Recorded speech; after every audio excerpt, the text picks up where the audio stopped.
Hello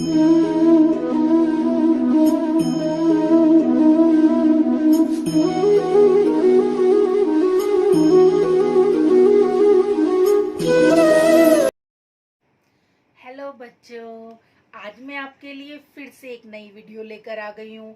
आपने पिछली video देखी या नहीं देखी, आप उन सारी वीडियो को अच्छे से देखना, क्योंकि जब आप पढ़ोगे तभी तो आगे बढ़ोगे। तो आज हम सीखेंगे संज्ञा। संज्ञा आप बचपन से सीखते आ रहे हैं। स्कूल में फर्स्ट क्लास से ही संज्ञा सिखाने लग जाते हैं, लेकिन बच्चे हर बार संज्ञा की परिभाषा को रटते हैं और हर बार भूल जाते हैं। तो आज मैं आपको जिस तरीके से संज्ञा सिखाऊंगी वो आप कभी भी नहीं भूल पाओगे। आओ चलो अब हम संज्ञा सीखते हैं। संज्ञा संज्ञा की परिभाषा बहुत आसान होती है। किसी व्यक्ति, वस्तु, स्थान, भाव आदि के नाम को संज्ञा कहते हैं। जैसे कि हमारे आसपास कोई भी व्यक्ति हो, कोई बच्चा है, कोई आंटी है, कोई अंकल है, ऐसे कोई भी हो सकता है, उन सभी के नाम राम, श्याम, गीता आंटी, सीता, मीना, ऐसे कोई भी नाम होते हैं, वो सब संज्ञा है। किसी चीज का नाम जैसे कि मेज, कुर्सी, पेन, डंडा, बोतल, ऐसे कोई भी वस्तु के नाम, सब चीजें संज्ञा ही तो होती हैं। अब हम संज्ञा की परिभाषा को एक बार पढ़ लेते हैं। संज्ञा किसी व्यक्ति, वस्तु, भाव। भाव जो हमारे होते हैं जैसे कि सच, झूठ, बुढ़ापा, ईमानदारी, ये सब हमारे भाव होते हैं जो हमें दिखते नहीं है लेकिन ये होते हैं। तो किसी व्यक्ति, वस्तु, भाव या स्थान के नाम को संज्ञा कहते हैं। जैसे राम, महात्मा गांधी, रामायण, गांव, किताब, गरीबी, ईमानदारी, बुढ़ापा आदि। ये जितने भी शब्द मैंने लिखे हैं ये सब संज्ञा है। तो संज्ञा के 3 भेद होते हैं। जैसे कि जातिवाचक संज्ञा, जिसमें हमें किसी जाति का बोध होता है। जैसे कि मान लो हम किसी नगर का नाम लेते हैं, नगर में बहुत सारे नगर आ जाते हैं, जैसे कि लखनऊ, कानपुर, दिल्ली, आगरा, उदयपुर, ऐसे बहुत सारे शहर नगर आ जाते हैं। लड़का शब्द जो है हमें पूरी जाति का बोध कराता है।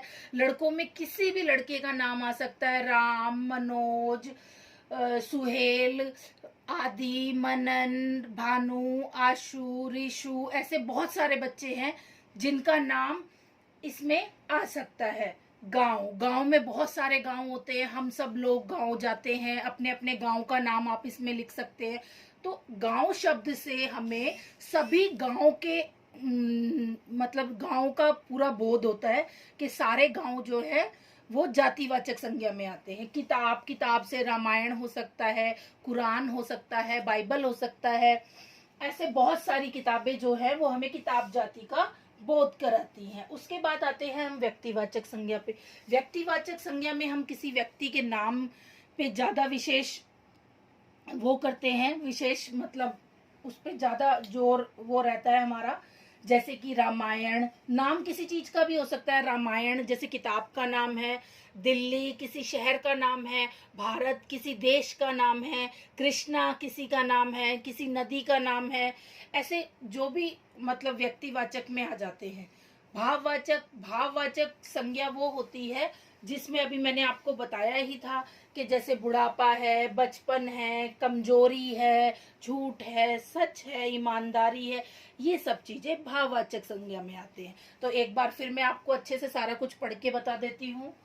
जैसे कि मैंने आपको बताया था कि संज्ञा के जो भेद होते हैं वो 3 होते हैं। जातिवाचक संज्ञा, व्यक्तिवाचक संज्ञा, भाववाचक संज्ञा। जातिवाचक संज्ञा में वे संज्ञा शब्द जो किसी व्यक्ति, वस्तु, स्थान आदि का संपूर्ण बोध कराते हैं जातिवाचक संज्ञा कहलाते हैं। जैसे नगर, लड़का, गांव, किताब आदि।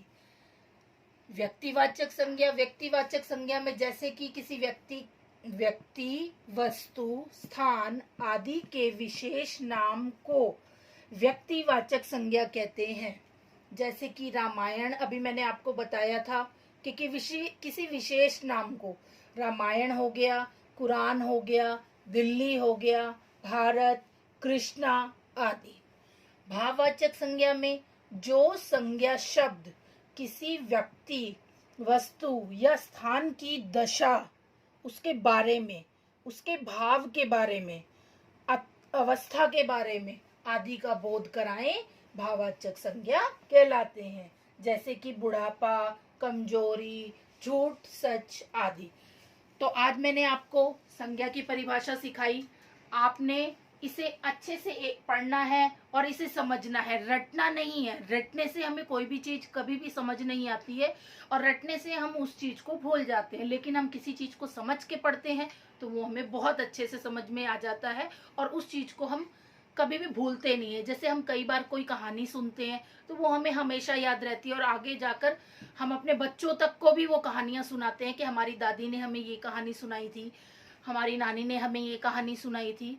इसी तरह आपको संज्ञा की परिभाषा को रटना नहीं है, अच्छे से समझना है। तो अगर आपको मेरी ये वीडियो अच्छी लगी हो तो आप मेरे चैनल को लाइक, शेयर और सब्सक्राइब कीजिए, ताकि मैं आपके लिए आगे भी ऐसी ही अच्छी अच्छी वीडियो ला सकूं और आपको बहुत आसानी से और बहुत अच्छे तरीके से चीजें समझ में आए, ताकि आप उनको अच्छे से सीख सके।